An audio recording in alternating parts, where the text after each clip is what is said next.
અરે હા ભક્તરા તમારે આવવાનું કારણ હરી હરી તમે તો અમારી આર્ય સર્વકાળ જાણો છો એમ છતાં મને બોલેલા શા માટે ગાળો છો? અરે ભક્તરા સતા મારા એ લાડલા ભગતના મુખથી સાંભળ્યું છે રાજા હરે હરે એક મારા સ્વાર્થ માટે અને બીજું હું પરમાત્મા કામ માટે આપણે દરબારમાં જાઉં છું.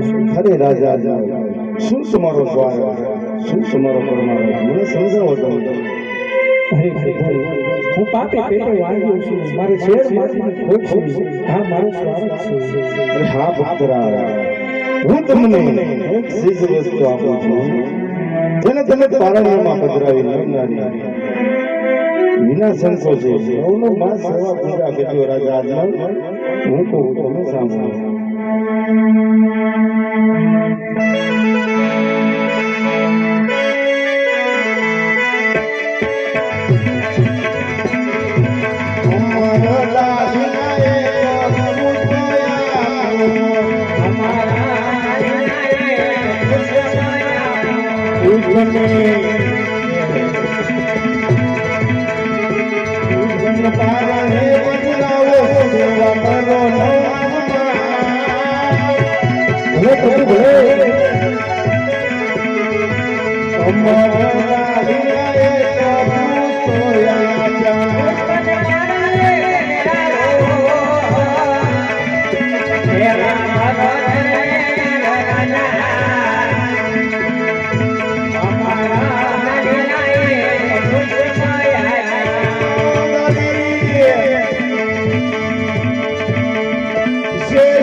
જેથી કરી તમારા ઘરે પુત્રનું પારણું બને છે ને તમારા વાંજિયા મેળા ભાગશે રાજા ભલે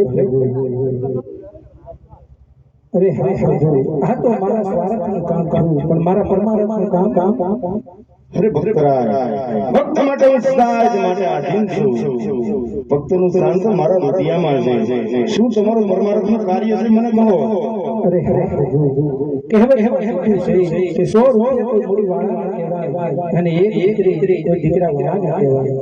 મારા પોતાની બાજુમાં ભેરબા નામની ભૂમિ આવેલી છે.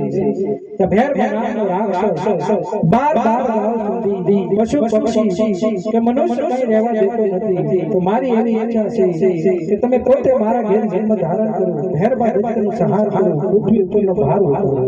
અરે હા ભક્તરા જાની આ પૃથ્વી પર પાપ ઘટે છે, ધર્મ ઘટે છે, અધર્મ રૂપે છે. ત્યારે યુગે યુગની સ્થાપના મારા હાથે કરું છું રાજા. જેનું નામ છે દુનિયાની અંદર એક સૂર્ય રૂપે છે એનો નાશ છે રાજા. પણ તમે આજ મારી માંગણી કરો છો એમ રાજા.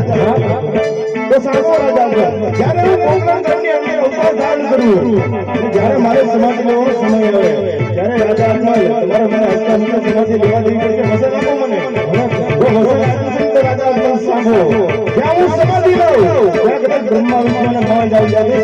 પડતો ક્યારેક ગોપાલના કૃષ્ણ ક્યારેક ચૂડા મોમાં ઉતાર ધારે નીકળે.